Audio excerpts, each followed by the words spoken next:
Saludos, let's talk. In 1824, 6,000 freed African American slaves went and settled in La Hispaniola, the island today shared by Haiti and the Dominican Republic.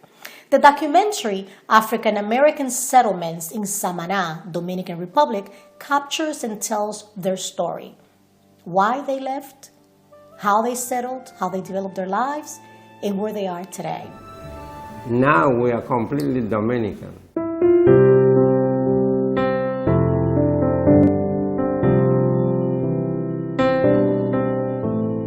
We trust that this original research documentary raises much needed awareness about the historical ties we share. Learning about our common racial history helps us build trust, respect, tolerance, and understanding, which are essential cornerstones for peaceful, orderly, and happier communities.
Si ves. No, huevada, no. Pero mire, está negro. Mire, está negro. Wow. Espérate, que tigre te pega. Thank you. Conocerlo.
Mi nombre es José Francisco Wilmore, conocido por Franklin. Soy de los inmigrantes americanos que vinieron de los Estados Unidos en el 1824. My name is José Francisco Wilmore, call me Franklin. My parents were Reverend A.M.E. Wilmore and Mrs. Edmina Wilmore. They had 4 children, born and raised in Samana. And 2 of the children died and 2 are living. Mi nombre es Martha Wilmore, de Kelly. Soy nacida aquí en Samana y soy descendiente de los afroamericanos que vinieron en el 1824. My name is Martha Wilmore. My mother was Martha Johnson. And my father, he was Wilmore and Green. And I was born here in Santo Domingo, here in Samana, in this place called Barrio Wilmore.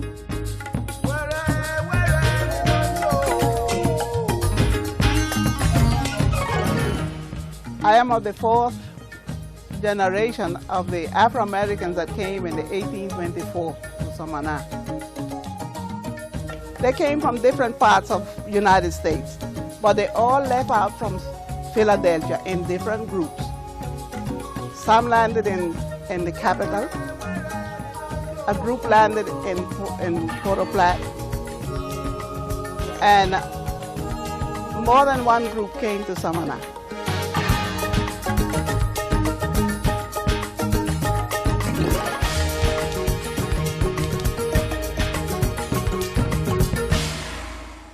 Between all the groups, there were more than 6,000. Our foreparents came from United States in 1824. They migrated to this country, and it was an English-speaking language that they brought. And the people, the families settled in Samana. They tried to keep together and keep the language. And principally my father, they liked, and he read and write English well, and he struggled for us to learn English. And the groups that landed here in Samana, we can find 33 surnames.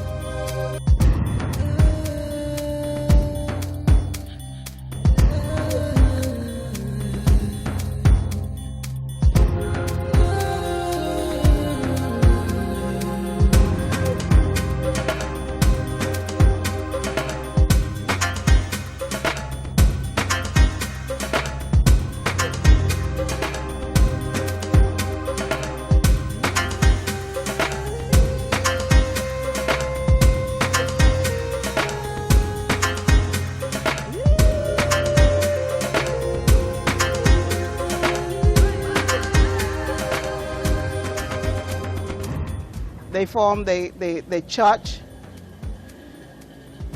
because they were sent by Richard Allen Bishop Richard Allen set out those groups. Yo soy el pastor Benito Jones de esta iglesia africana metodista. Soy descendiente de los afroafricanos que vinieron aquí a Santo Domingo en el 1824, enviado por el obispo Richard Allen.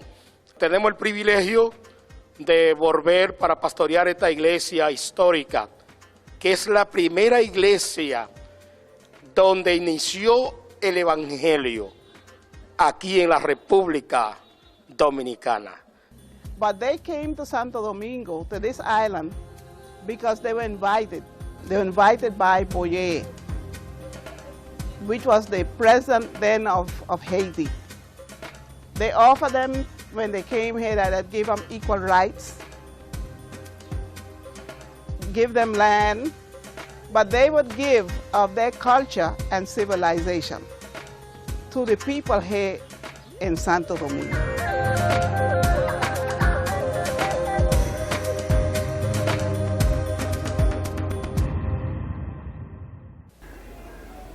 When the freedom of slavery was taking place, but that was, I believe that was before the emancipation. The slaves that come from down south, running, they flee from down south, and they came to Philadelphia and Pennsylvania, and Bishop Richard Allen, the bishop of the A.M.E church, was nominated to entertain these free slaves who had run away. They come there, they had no home, they had no, much of them no clothes, no penny. And in that time, President of Haiti, that Boyer, in that time the Haitian government was dominating the Dominican Republic also, and he asked the President of the United States that he would like to get some people to settle on this island of Santo Domingo. And Bishop Allen, he prepared these people to come and settle, and they came in 3 different ships. And a ship came to Samana, one came to the capital, Santo Domingo, and one went to Puerto Plata.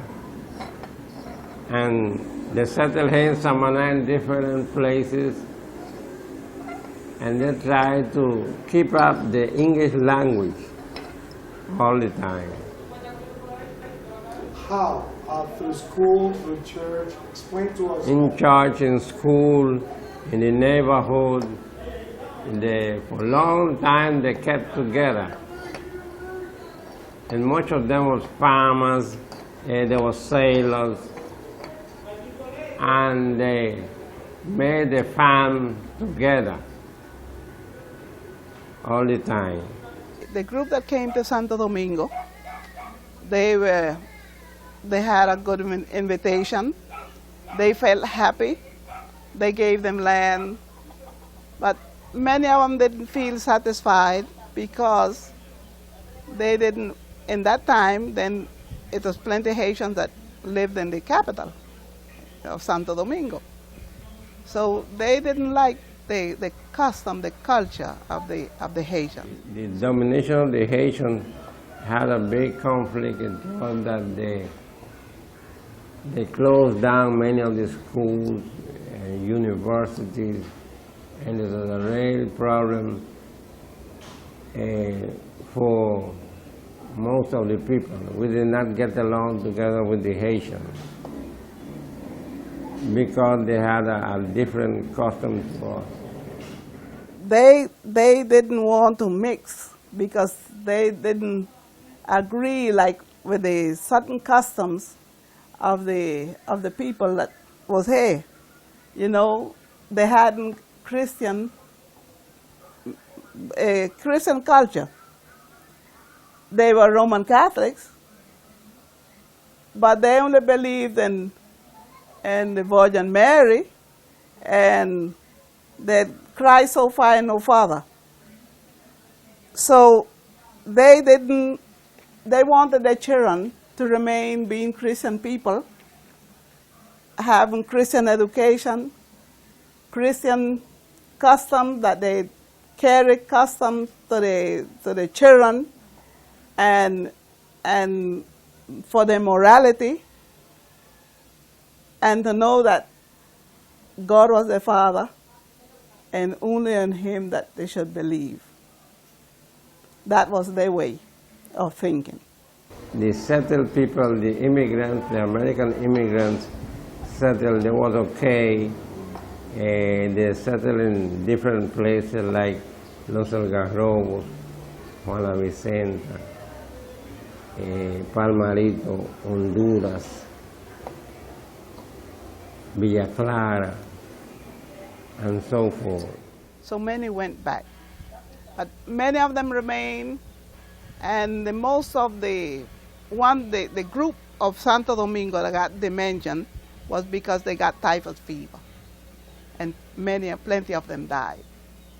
And the rest, they remained. They gave them a church, wait for it to wash up. They had a school. They came along, and they kept together. And the group that came, the group that came to Samana, they were the one that more prospered. And some would come from Haiti and of the ones that came from United States to Haiti, they didn't feel so happy, but the ones of Samana felt happy because they kept together with the people from here. They had Dominican people, but they had plenty what was a descendant of French people that came here to Samana.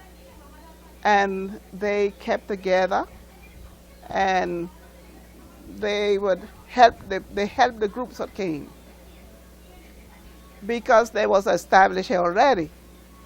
So when they came, they found who to help them until they began to produce and build their boats and sail, even though many of the ones that came, some of them they came with their boats and they remained.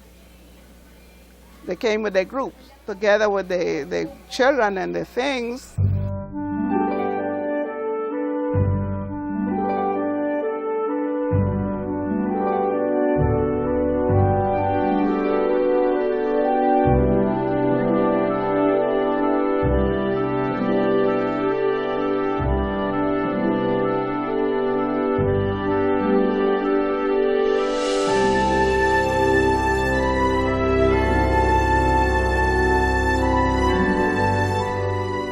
So they kept together with these French people, and the lands that they gave them, the most of the land, like they took of the French people land and gave them to the Afro-American people. Like River St. John, Northwest, Los Algarrobos, Honduras, and Juana Vicenta, all until Palmarito, all that was land that was given to them, but it was land of the French people. When they came, they gave them all a medal. That medal they could have went back if they didn't like the way here. But they most of them, when they felt happy, they didn't pay attention to the medals. They let that get lost, and when they wanted to have the rights, the most of them they throw away their medals, and they couldn't go back with their identity. And in that way, they could have gave them the double nationality. But without the metal, they couldn't get it. We lost most all the contact with our relatives in the United States. And the American government, how don't they recognize this? I mean to say that we are American descendants, came from American or African Americans, but we sustain that we are Dominican.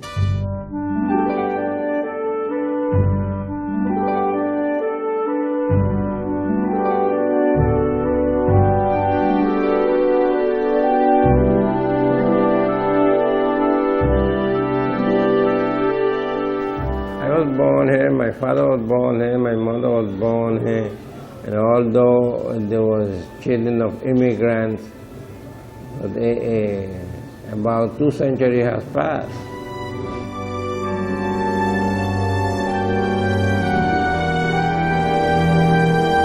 All my identity papers are in the office of the Dominican Republic.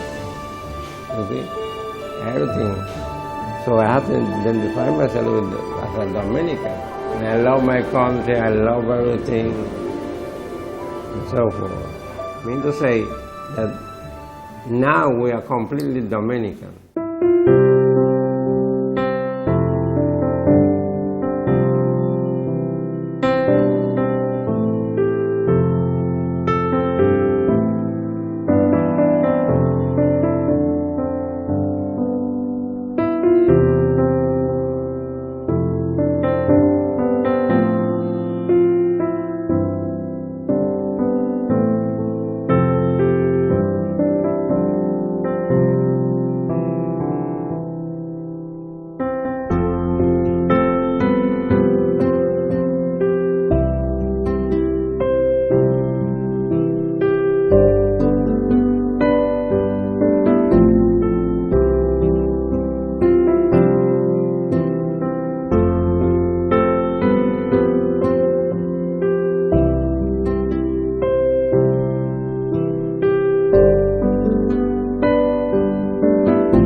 trust that this original research documentary raises much needed awareness about the historical ties we share.